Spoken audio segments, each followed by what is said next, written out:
Economia, com Juliana Rosa. Oferecimento Warren. Invista nos seus objetivos. Baixe o app da Warren e descomplique.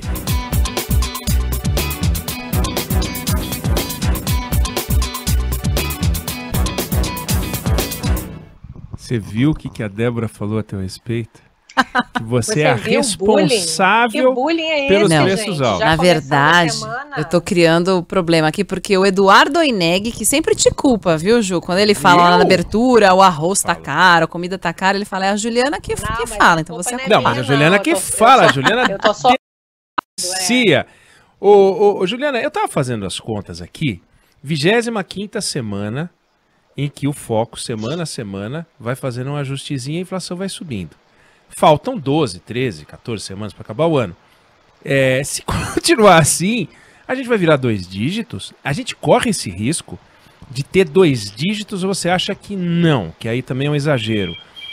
Inflação de 2 dígitos é um negócio que dá medo, ainda mais. Claro, tem a política de juros aí para tentar segurar um pouquinho isso. Qual é a tua leitura? Os números não são bons, continua um cenário preocupante, né? Na semana dos 1000 dias do governo, quando você olha para a economia, ela deu uma patinada, deu uma desarranjada grande, né? Inflação alta, juros subindo, gasolina alta, combustível alto, dólar além do que deveria, crise política. E aí, eu quero saber de você o seguinte, o que a gente pode esperar? A gente pode esperar não um mundo dos sonhos, mas a gente pode esperar um dezembro melhor, a gente pode esperar um final de ano mais azul nesse sentido, ou vai ser igual? Você viu as imagens do interior aqui de São Paulo? Uma nuvem, parece o deserto, né? Parece que você está no, sei lá, no Saara. O que você está enxergando? Conta para nós. Oi, Oineg. Então, eu só leio sobre inflação, impressionante, né? E o pessoal mais antigo fala que o pessoal mais jovem não tem noção do quanto que a inflação é preocupante sempre, né?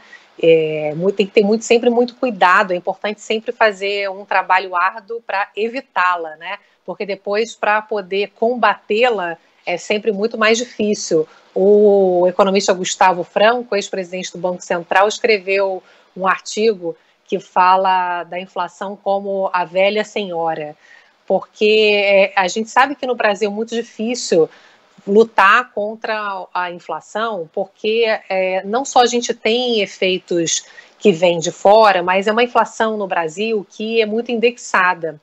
Então, a preocupação hoje que se coloca é que as projeções que hoje subiram de novo, né, pela pesquisa do Banco Central com o mercado financeiro, agora está em 8,45% a previsão para a inflação do Brasil esse ano. Só que o que acontece é que vai subindo desse ano e vai subindo do ano que vem também. Para 2022 está em 4,12%. Então está acima da meta de inflação do ano que vem, que é 3,5%.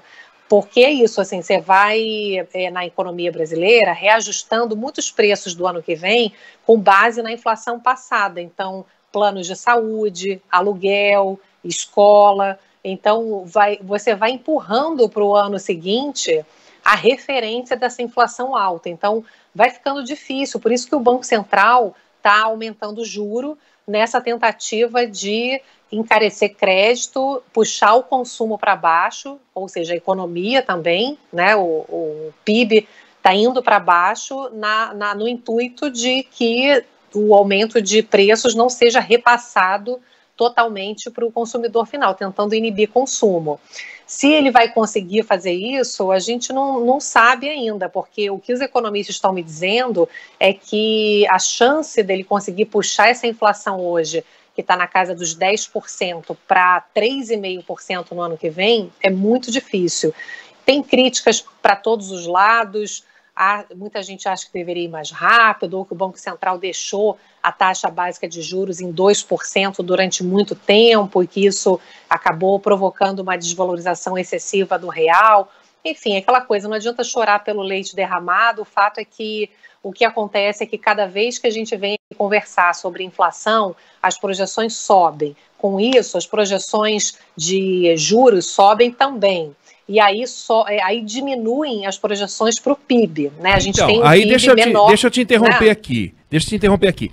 Se o freio da inflação que come parte do salário das pessoas, é a interrupção do crescimento da economia, que come o emprego das pessoas, fica numa novela. Quer dizer, você prefere ganhar menos ou ficar sem emprego? Porque se você sobe demais a taxa de juros e você erra nessa frenagem, que tem que ser feita, não estou aqui dando uma de heterodoxo, não, tem que ser feita, você corre o risco de destruir emprego, né? E se você não fizer, você destrói o poder de compra de toda a sociedade e a capacidade de projeção e de qualquer sobrevivência estável de uma economia. É um negócio de muito juízo e muita responsabilidade.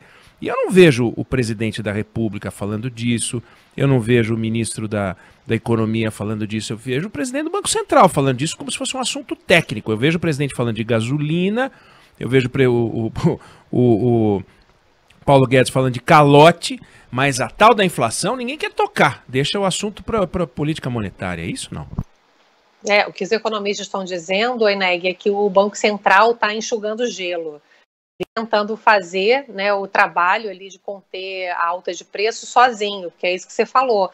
O presidente Bolsonaro já voltou a dizer que gostaria que o auxílio emergencial, que o substituto do auxílio emergencial, o Auxílio Brasil, fosse acima de R$300.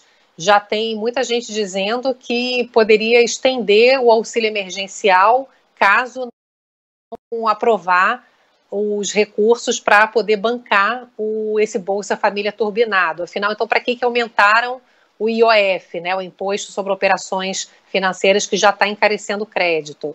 Então, a gente, na verdade, tem muito ruído político que acaba atrapalhando muito também o próprio combate da inflação. O estudo da consultoria Tendência diz que a nossa inflação seria 1 ponto percentual a menos hoje do que se a gente não tivesse esses ruídos em relação à responsabilidade com as contas públicas. Não seria muita coisa, mas diante de uma situação onde principalmente os brasileiros de baixa renda estão com muita dificuldade, inclusive para comer, a gente sabe, né, fazendo as contas aí, o quanto que um discurso político em relação à responsabilidade fiscal faria diferença para muita gente, né? Não é à toa, Eneg, que agora há pouco o ministro da Economia, Paulo Guedes, fez um apelo para o Congresso aprovar a proposta de emenda à Constituição dos precatórios e a aprovação da reforma do imposto de renda no Senado, porque sem essas duas questões, o governo não tem dinheiro, respeitando, claro, as regras fiscais, né, as leis, para poder aumentar o Bolsa Família. Então, isso está na conta também. A gente cria um ambiente de medo, né, de incerteza. Agora, a gente, na verdade, tem muita incerteza também hidrológica, né, aquilo que a gente conversou na sexta-feira, né, quando saiu a prévia da inflação oficial, que veio muito salgada. Se a gente tiver chuva a partir de novembro, a gente pode ter uma agricultura produzindo melhor e a gente pode ter queda no preço dos alimentos. E, a depender da quantidade de chuva, a gente pode ter uma situação também de geração de energia menos grave do que a gente tem hoje. E a China também está pisando no freio, né? Por conta agora, mais ainda com esse risco de calote da maior empresa da construção deles. Então, a gente tem esses 3 fatores que podem ajudar a puxar a inflação do Brasil para baixo. Mas é um desafio tremendo, né, Eneg? Aquilo que a gente falou, a indexação e também, né, uma economia que já vai arrastando a inflação passada para frente, é da economia brasileira isso, nossos resquícios, né, de hiperinflação. E também muita coisa que ainda está em aberta e essa questão fiscal que está dentro aí dessas questões em aberto. Agora, então, tem que ter respeito com a velha senhora, né? A gente sabe que se não tiver cuidado, ela vai embora, né? Agora, para te liberar, quando você vai nos países nórdicos, que tem uma taxa de tributação elevadíssima, mesmo nesse país, quando você vai lá e olha quanto que se tributa a importação de bens, é 1/5 do que a gente tributa em média. Ou seja, são países permeáveis, são países que são abertos para a entrada de maquinário, de tecnologia, para que o empreendedor local, o empresário local, possa ter condições de comprar e competir. e não viver num ambiente protegido. Você pega o Brasil, a gente olha para uma reforma da Previdência, só fala de Previdência. Daí agora a gente só fala de IR. Daí daqui a pouco a gente só fala de administrativa. Mas tem uma série de medidas que não estão neste universo, por exemplo, essa que eu acabei de falar, um processo de realmente abertura dos portos às nações do planeta Terra para entrar aqui. Não os bens finais, a gente ficar comendo batata dos outros, não. Mas para a gente poder fabricar a nossa batata. Falta um país fazer uma política tributária para estimular a produção. Você vê isso acontecer? Você vê movimentos pró-produção? Ou o que você vê é só gente querendo arrancar de quem já produziu? Cadê o estímulo à produção? Exatamente, a gente sempre esbarrando nesses gargalos, né, Oineg, os mesmos gargalos de sempre. É tudo puxadinho, né? Você vê hoje o presidente da Caixa anunciando aumento de crédito para quem recebe auxílio emergencial. Bom, o Banco Central está divulgando também hoje que aumenta agora em número recorde novamente, mais um recorde no número de famílias endividadas. Então, você vai tentando, de novo, enxugar gelo. Famílias estão precisando de crédito, então vamos pegar o auxílio emergencial. A família mal está conseguindo comprar comida. Eu recebi aqui uma pesquisa também exclusiva do G10 das favelas, que reúne as 10 maiores favelas do Brasil, em que eles dizem que metade das famílias vão para o supermercado comprar carne. O que eles compram, basicamente, aqui 90% é arroz e feijão. Então, você vai dar para esses caras um crédito para que eles se endividem mais numa situação em que você precisa dar emprego para as pessoas. E para dar emprego, para dar mais crescimento, você tem que ter uma mudança estrutural no país, como você está dizendo. A gente está aí batendo cabeça para o governo implorando para o Congresso para aprovar a reforma do imposto de renda, que no final das contas cria uma complexidade até maior, segundo os especialistas, para quem precisa pagar imposto, e deixou de lado a reforma tributária, que já está madura ali no Congresso, com 2 projetos que vêm sendo discutidos já há mais de 2 anos, e que essa sim faz uma reforma estrutural na cobrança de impostos, ou seja, retira impostos de quem produz, de quem exporta, de quem gera emprego, e você faz uma redistribuição na cobrança de impostos de modo a estimular o crescimento, a produção, né, quem gera riqueza aqui dentro do país. Mas não é a prioridade, porque a prioridade, Oineg, é sempre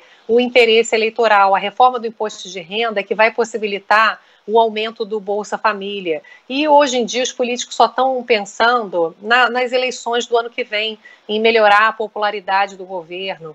Então, assim, a gente fica o tempo todo enxugando gelo no Brasil, né? Apagando incêndio. A gente não tem projetos estruturais que, de fato, permitam com que o Brasil dê um salto de qualidade, para que as pessoas possam comprar carne, para que as pessoas possam ter oportunidade. A gente está sempre discutindo o básico no Brasil, né?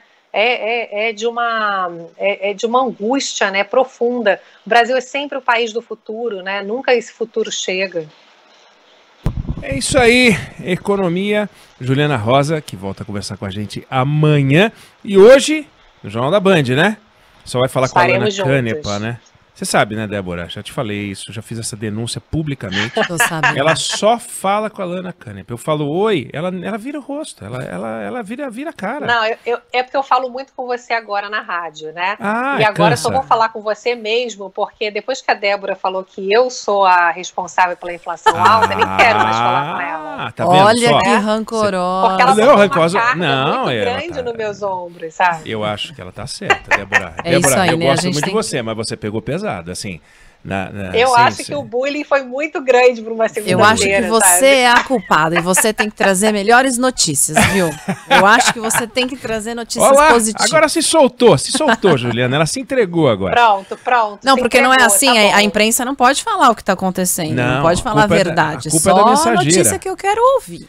A culpa é do mensageiro. Então tá. Bate no carteiro. Amanhã eu trago uma notícia boa, prometo. Eu vou ficar devendo, amanhã eu trago. Obrigada, Ju. Obrigada, viu? Tchau, obrigado. Beijão. Beijo.